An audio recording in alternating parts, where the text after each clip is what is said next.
Welcome to The Explainer. Today, we're diving into a massive, hidden trap in the world of autonomous systems. It's a pitfall that catches everyone, from total beginners to seasoned DIYers. So let me just put this out there right up front. If you're building an off-grid solar system and you're sizing your battery bank purely by looking at amp hours, well, you're making a huge and honestly a very expensive mistake. And this brings us to a pretty fundamental question, one that kind of challenges everything we assume about energy storage. Does a 100 amp hour battery actually give you 100 amp hours of energy? I mean, intuitively, the answer is yes, of course it does. But the engineering reality? Absolutely not. It entirely depends on the load you're putting on it. Think of it like a water bucket. If you drain the water slowly through a really small pipe, you get the full bucket's worth of water, right? You get your 100 amp hours. But if you open up a massive valve and try to dump all that water out rapidly, which is basically what a high-power inverter does, the bucket itself actually warps and shrinks. You're introducing intense stress to the battery, and the real usable capacity just plummets. So that 100 amp hour rating, under a heavy load, it's basically an illusion. To fix this, here's our roadmap for today. First, the capacity illusion. Then, calculating battery stress levels, the Peucard effect explained, lead acid versus lithium, peak loads and system voltage, and finally, some golden rules for battery sizing. Let's get right into it. Section 1. The capacity illusion. Why 100 amp hours isn't always 100 amp hours. Moving right along to Section 2. Calculating battery stress levels. You see, a battery isn't just a passive box of stored energy. It's an active chemical engine. And the absolute most crucial metric to understand the stress on that engine is C-rate. Think of C-rate as the pulse or the heart rate of your system. It tells us exactly how fast a battery is being discharged relative to its own size. It kind of humanizes the hardware, you know? Just like you wouldn't redline your car's engine all day long, you definitely shouldn't redline your battery. C-rate tells us if the battery is relaxed or if it's struggling to keep up.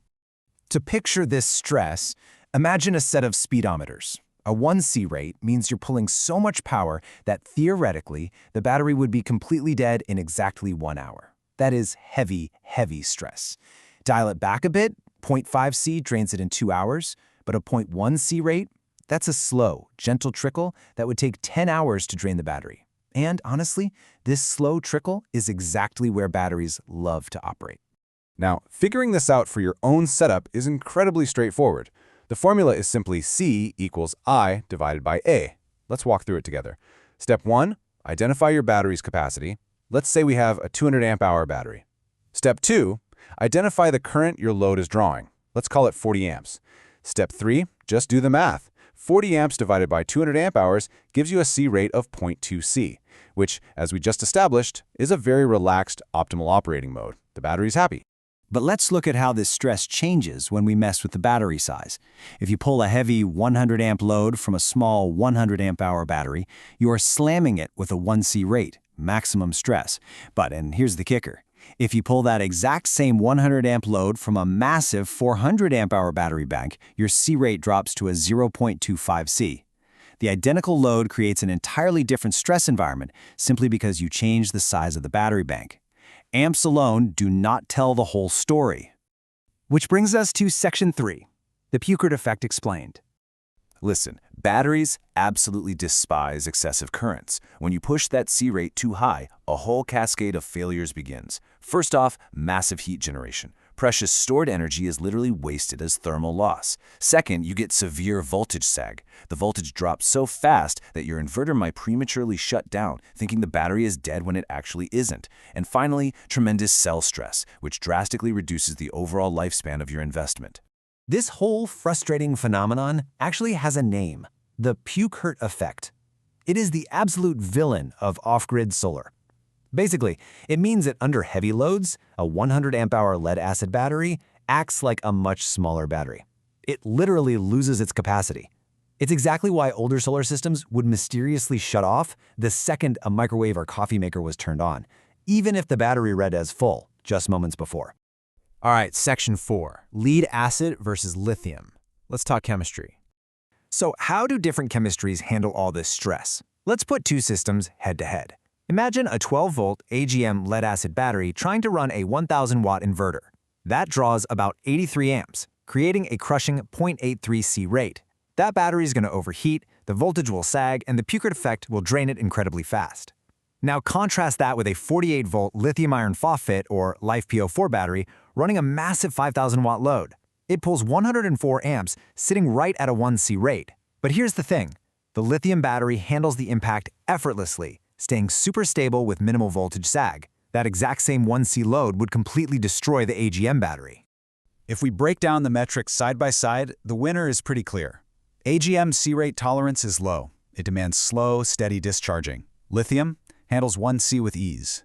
Voltage sag is significant in lead-acid, but minimal in lithium. But the real game changer here is the Peucard effect. Lead-acid suffers strongly from it. Lithium, almost zero. A 100 amp-hour lithium battery will essentially give you 100 amp-hours, even under heavy loads, because of its incredibly low internal resistance. For high-power off-grid systems, lithium is, without a doubt, the superior engineering choice. Section 5. Peak loads and system voltage.